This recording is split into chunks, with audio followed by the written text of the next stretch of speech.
യേശുക്രിസ്തുവിൽ എത്രയും സ്നേഹമുള്ളവരെ, കഴിഞ്ഞ ഞായറാഴ്ച നമ്മൾ കർത്താവിൻ്റെ രാജാതിരാജനായ യേശുവിൻ്റെ രാജത്വ തിരുനാൾ ആഘോഷിച്ചു. എന്നാൽ ഇപ്പോൾ നമ്മൾ പുതിയൊരു ആരാധനാ വർഷത്തിലേക്ക് പ്രവേശിക്കുന്നു. വീണ്ടും ആഗമനകാലത്തിലേക്ക്, അതിൻ്റെ എല്ലാ ആത്മീയ ഉണർവിലേക്ക് സ്വാഗതം ചെയ്യുകയാണ്. നമുക്കറിയാം, വിശ്വാസ ജീവിതം എന്ന് പറയുന്നത് അത് ആഴത്തിലേക്ക് ഇറങ്ങിച്ചെല്ലേണ്ട ഒരു യാഥാർത്ഥ്യമാണ്. കാലത്തിൻ്റെ പ്രത്യേകതകൾ തിരിച്ചറിഞ്ഞ് അതീവ ശ്രദ്ധയോടെ ജീവിച്ചാൽ മാത്രമേ നമുക്ക് നമ്മുടെ വിശ്വാസം നഷ്ടപ്പെടാതെ കാത്തു സൂക്ഷിക്കുവാൻ സാധിക്കുകയുള്ളൂ. ഉള്ളവന് വീണ്ടും നൽകപ്പെടും, ഇല്ലാത്തവനിൽ നിന്ന് ഉള്ളതുപോലും എടുക്കപ്പെടുമെന്ന് കർത്താവ് പല അവസരങ്ങളിൽ നമ്മോട് സംസാരിച്ചിട്ടുണ്ട്. നമ്മുടെ വിശ്വാസ ജീവിതത്തെയും ദൈവം നമ്മിൽ നിക്ഷേപിച്ച നമ്മുടെ ആത്മാവിൻ്റെ അവസ്ഥയെയും തിരിച്ചറിഞ്ഞ് ഒരു പുതിയ ജീവിതം ആരംഭിക്കുവാൻ, ഒരു പുതിയ ആരംഭം കുറിക്കുവാൻ ആഗമനകാലം നമ്മെ ഓരോരുത്തരെയും ക്ഷണിക്കുകയാണ്. പ്രിയമുള്ളവരെ, ആഗമനകാലത്തിൽ യേശുവിൻ്റെ 2 വരവുകളെക്കുറിച്ച് നാം യഥാർത്ഥത്തിൽ ധ്യാനിക്കുന്നുണ്ട്. പൂർവപിതാക്കന്മാർ കാത്തിരുന്നതുപോലെ മിശിഹ, ദൈവത്തിൻ്റെ ഏകജാതൻ, മനുഷ്യ ശരീരം സ്വീകരിച്ച് നമ്മിൽ ഒരുവനായി കാലിത്തൊഴുത്തിൽ മനുഷ്യകുലത്തെ അവരുടെ എല്ലാ അടിമത്തത്തിൽ നിന്നും മോചിപ്പിക്കുവാൻ പിറന്ന 1-ാമത്തെ വരവിനെക്കുറിച്ചും, കർത്താവ് സർവമഹത്വത്തോടും മാലാഖമാരുടെ അകമ്പടിയോടെ വാനമേഘങ്ങളിൽ എഴുന്നള്ളി തന്നെ കാത്തിരിക്കുന്നവരെ, അവിടത്തേക്കായി ജാഗരൂകരായിരിക്കുന്നവരെ തൻ്റെ രാജ്യത്തിലേക്ക് ആനയിക്കുവാൻ വരുന്ന 2-ാമത്തെ വരവ്. ഈ 2 വരവുകളെക്കുറിച്ച് പ്രധാനമായി നമ്മൾ ധ്യാനിക്കുന്നു. എന്നാൽ വിശുദ്ധ ബെർണാഡ് പറയുന്നതനുസരിച്ച്, അദ്ദേഹത്തിൻ്റെ വാക്കുകളിൽ, ഈ 2 വരവുകൾക്കിടയിലും മറ്റൊരു കർത്താവിൻ്റെ വരവുണ്ട്. അതായത് നിശബ്ദനായി തൻ്റെ തിരഞ്ഞെടുക്കപ്പെട്ടവരുടെ ഹൃദയങ്ങളിലേക്ക് ഉള്ള പ്രത്യക്ഷപ്പെടലാണ്. ആദ്യത്തെയും അവസാനത്തെയും വരവുകളെ ബന്ധിപ്പിക്കുന്ന ഒന്നാണ് ഈ ഒരു ഇടയ്ക്കുള്ള വരവ് എന്ന് വിശുദ്ധൻ പ്രത്യേകിച്ച് സംസാരിക്കുന്നുണ്ട്. തൻ്റെ തിരഞ്ഞെടുക്കപ്പെട്ടവരുടെ ഉള്ളിൻ്റെ ഉള്ളിലേക്കുള്ള കർത്താവിൻ്റെ കടന്നുവരൽ. ഒരുപക്ഷെ ആഗമനകാലത്തിൽ നാം ഏറ്റവും കൂടുതൽ അനുഭവിക്കുന്നത് യേശുവിൻ്റെ രഹസ്യമായ, നിശബ്ദമായ ഈ വരവിനെ കുറിച്ചായിരിക്കും. നമ്മുടെ പൂർവപിതാക്കന്മാർ മിശിഹായെ സ്വീകരിക്കുവാൻ കാത്തിരുന്നതുപോലെ, പ്രവചനങ്ങളുടെ പൂർത്തീകരണത്തിന് ഒരുങ്ങിയതുപോലെ അവരുടെ മാതൃക സ്വീകരിച്ചുകൊണ്ട് കർത്താവിൻ്റെ വരവിനായി നമുക്കും ഒരുങ്ങാം. യേശുവിൻ്റെ ആദ്യത്തെ വരവിൽ പാപത്തിൻ്റെയും മരണത്തിൻ്റെയും അടിമത്തത്തിലായിരുന്ന മനുഷ്യന് മോചനം നൽകി എല്ലാവരെയും വീണ്ടെടുത്ത് കടന്നുപോയെങ്കിൽ, തീർച്ചയായും കർത്താവിൻ്റെ 2-ാമത്തെ വരവിലും ഓരോരുത്തരുടെയും പ്രവൃത്തികൾക്ക് പ്രതിഫലം നൽകുവാനും അവർ കാത്തിരിക്കുന്ന ആ മിശിഹായുടെ സാന്നിധ്യം അനുഭവിക്കുവാനും കർത്താവിൻ്റെ 2-ാമത്തെ വരവിന് വേണ്ടി നമ്മൾ ഒരുങ്ങണം എന്ന് നമ്മെ ഓർമ്മിപ്പിക്കുകയാണ്. ഒന്നിനെക്കുറിച്ചും അസ്വസ്ഥരാകാതെ, എങ്ങനെ എനിക്ക് പാപത്തെ ഉപേക്ഷിച്ചുകൊണ്ട് സ്വർണം മുലയിൽ ശുദ്ധീകരിക്കപ്പെടുന്നത് പോലെ എന്നെ പാപത്തിൻ്റെയും അവിശ്വാസത്തിൻ്റെയും പിടിയിൽ നിന്ന് എങ്ങനെ ശുദ്ധി ചെയ്യാം എന്ന് നമ്മൾ ചിന്തിക്കേണ്ടത് വളരെ അത്യാവശ്യമാണ്. അതാണ് 2-ാമത്തെ വായനയിൽ വിശുദ്ധ പൗലോസ് അപ്പോസ്തലൻ നമ്മെ ഓർമ്മിപ്പിക്കുന്നത്. സഹോദരരെ, നിദ്ര വിട്ടുണരേണ്ട മണിക്കൂറാണല്ലോ ഇത്. എന്തെന്നാൽ ഇപ്പോൾ രക്ഷ നമ്മൾ ആരും പ്രതീക്ഷിച്ചിരിക്കാത്തതിനേക്കാൾ കൂടുതൽ അടുത്തെത്തിയിരിക്കുന്നു. രാത്രി കഴിയാറായി, പകൽ സമീപിച്ചിരിക്കുന്നു. ആകയാൽ നമുക്ക് അന്ധകാരത്തിൻ്റെ പ്രവൃത്തികൾ പരിത്യജിച്ച് പ്രകാശത്തിൻ്റെ ആയുധങ്ങൾ ധരിക്കാം. പകലിന് യോജിച്ച വിധം നമുക്ക് പെരുമാറാം. സുഖലോലുപതയിലോ മദ്യലഹരിയിലോ അവിഹിത വീഴ്ചകളിലോ വിഷയാസക്തികളിലോ കലഹങ്ങളിലോ അസൂയയിലോ വ്യാപരിക്കരുത്. പ്രത്യുത കർത്താവായ യേശു ക്രിസ്തുവിനെ ധരിക്കുവിൻ. ദുർമോഹങ്ങളിലേക്ക് നയിക്കത്തക്ക വിധം ശരീരത്തെപ്പറ്റി ചിന്തിക്കാതിരിക്കുവിൻ. പ്രിയമുള്ളവരെ, വിശുദ്ധ ഈ പൗലോസ് അപ്പോസ്തലൻ്റെ ഈ വാക്കുകൾ എത്രയോ വളരെ ശക്തമായ വാക്കുകളാണ്. ദൈവിക സത്യങ്ങളും ദൈവത്തിൻ്റെ പദ്ധതികൾക്കും ഒരിക്കലും മാറ്റം വരുന്നില്ല. ഒരുപക്ഷെ മനുഷ്യൻ സുഖലോലുപതയിൽ അടിമപ്പെടുമ്പോൾ പലപ്പോഴും അവൻ്റെ ചിന്താരീതികൾ മാറുന്നു. ജീവിത രീതികൾ മാറുന്നതനുസരിച്ച് അഭിപ്രായങ്ങൾ മാറിപ്പോകുന്നു. എന്നാൽ ഒരു കാര്യം നമുക്കെപ്പോഴും ഓർക്കാം, ദൈവത്തിൻ്റെ പദ്ധതി എന്ന് പറയുന്നത് ക്രിസ്തുവിലൂടെയുള്ള മനുഷ്യൻ്റെ രക്ഷയാണ്. അതുകൊണ്ടാണ് കർത്താവായ യേശു ക്രിസ്തുവിനെ ധരിക്കുവിൻ എന്ന് വീണ്ടും പൗലോസ് അപ്പോസ്തലൻ ആവർത്തിച്ച് പറയുന്നത്. ഒരുപക്ഷെ മനുഷ്യർ ദൈവിക പദ്ധതികൾക്ക് മുമ്പിൽ അന്ധനും മൂകനും ബധിരനുമൊക്കെ ആയിരിക്കാം.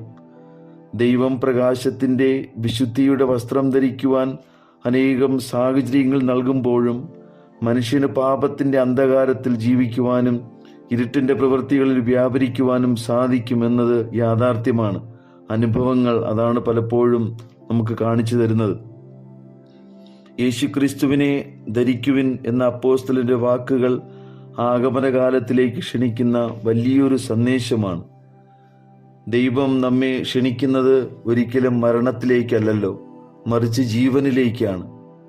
നമുക്കറിയാം, ആട്ടിടയന്മാർ പുൽക്കൂട് തേടി യാത്ര ചെയ്ത് അവസാനം അവർക്ക് രക്ഷകനെ കാണുവാൻ സാധിച്ചു. അവർ സന്തോഷം അനുഭവിച്ചു. മാലാഖമാരുടെ സ്വർഗീയ സംഗീതം കേൾക്കാൻ അവർക്ക് സാധിച്ചു. അതുപോലെ തന്നെ നമുക്കും നമ്മുടെ രക്ഷകനെ തേടിയുള്ള അവനുമായി ഒന്നായി ചേരുവാനുള്ള ആഗ്രഹത്തോടെ ഈ ആഗമനകാലത്തിൽ നമുക്ക് യാത്ര ആരംഭിക്കാം.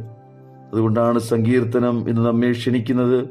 കർത്താവിൻ്റെ ആലയത്തിലേക്ക് നമുക്ക് പോകാമെന്ന് അവർ പറഞ്ഞപ്പോൾ ഞാൻ സന്തോഷിച്ചു. തീർച്ചയായിട്ടും നമുക്ക് യേശുവിനെ കണ്ടുമുട്ടുവാൻ സാധിക്കും. കാരണം ആദ്യം ദൈവം നമ്മെ തേടി വന്നു എന്നത് എപ്പോഴും നമുക്ക് സന്തോഷം തരുന്ന ഒരു വസ്തുതയാണ്.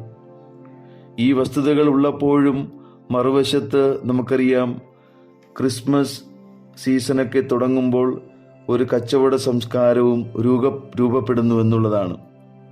സഭ ആത്മീയ ഒരുക്കത്തിന് വേണ്ടി നിരന്തരം ക്ഷണിക്കുമ്പോൾ ബിസിനസ്സിൻ്റെ ലോകം തെറ്റായ ആശയങ്ങൾ നൽകിക്കൊണ്ട് ഒരു കച്ചവട സംസ്കാരത്തിലേക്ക് നമ്മെ ക്ഷണിക്കുന്നു. എപ്പോഴും ബിസി ആയിരിക്കുക, എപ്പോഴും നമ്മുടെ സന്തോഷം മാത്രം തേടുക, ആഘോഷിക്കുക എന്നൊക്കെ പറഞ്ഞു.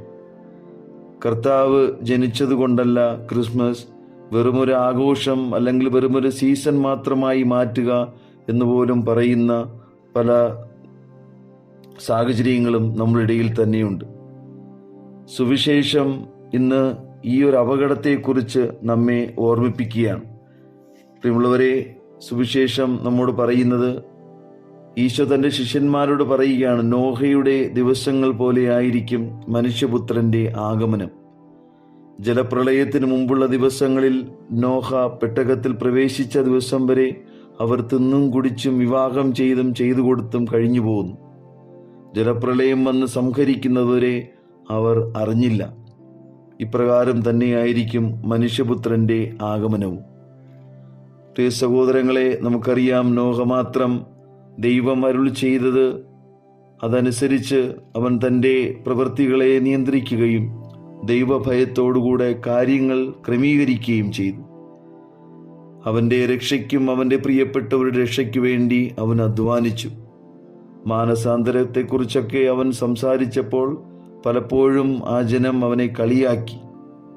എന്നാൽ ആ ദിവസം എല്ലാവരുടെയും മേൽ പതിച്ചു എന്നുള്ളത് യാഥാർത്ഥ്യമാണ്. ദൈവം അരുൾ ചെയ്തതുപോലെ തന്നെ എല്ലാം സംഭവിക്കുകയാണ്. നിൽക്കുന്നു എന്ന് വിചാരിച്ചവരൊക്കെ വീണുപോയി. ബോധം വന്നത് അവസാന നിമിഷം, അങ്ങനെ എല്ലാം നശിച്ചു തുടങ്ങിയപ്പോൾ മാത്രമാണ്.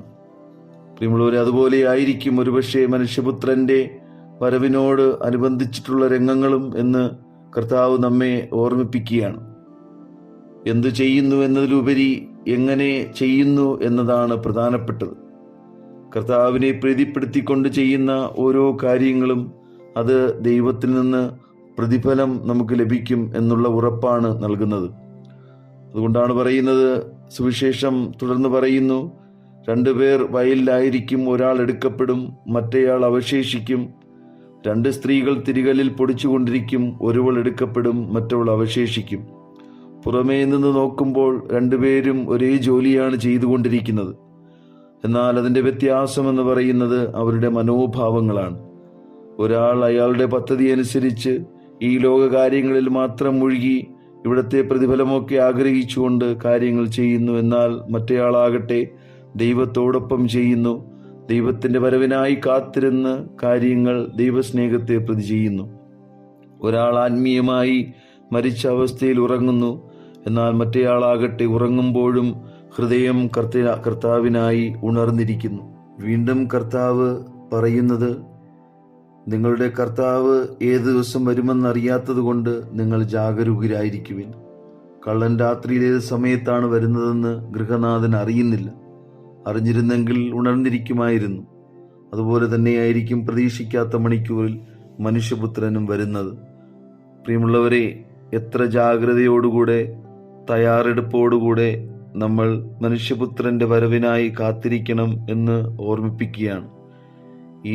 ഈ ലോക ജീവിതത്തിൽ ജീവിത വ്യഗ്രതയും മദ്യാസക്തിയും മറ്റ് പല തടസ്സങ്ങളുമൊക്കെ നമ്മളെ ഈ ഒരു കാത്തിരിപ്പിൽ നിന്ന് പുറകോട്ട് വലിക്കാം.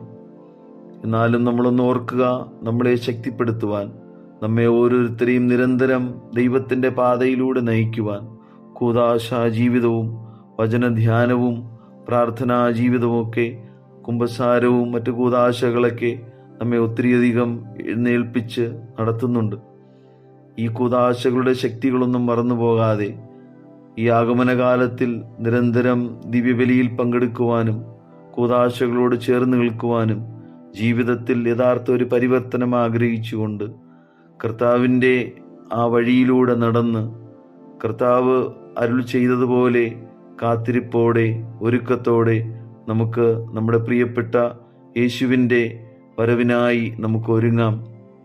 മറ്റു വർഷങ്ങളെപ്പോലെ ഈ വർഷവും ഒരുക്കമില്ലാതെ കടന്നു പോകാതെ നല്ല ഒരുക്കത്തോടുകൂടെ ആദ്യം മുതലേ കർത്താവിൻ്റെ കൃപയിൽ ആശ്രയിച്ചുകൊണ്ട് നമുക്ക് മുന്നോട്ട് പോകാം. അതിന് ദൈവം നമ്മെ എല്ലാവരെയും ശക്തിപ്പെടുത്തട്ടെ. പരിശുദ്ധ അമ്മയും വിശുദ്ധ ഔസേപ്പിതാവും ക്രിസ്തുവിനെ സ്വീകരിക്കുവാൻ ഒരുങ്ങിയതുപോലെ നമുക്കും നന്നായി ഒരുങ്ങാം. കർത്താവിൻ്റെ കരുണയും കർത്താവിൻ്റെ സ്നേഹവും അവിടുത്തെ അനുഗ്രഹങ്ങളും നമ്മുടെ ജീവിതത്തെ നിറയ്ക്കട്ടെ, നമ്മുടെ ജീവിതത്തെ ശക്തിപ്പെടുത്തട്ടെ.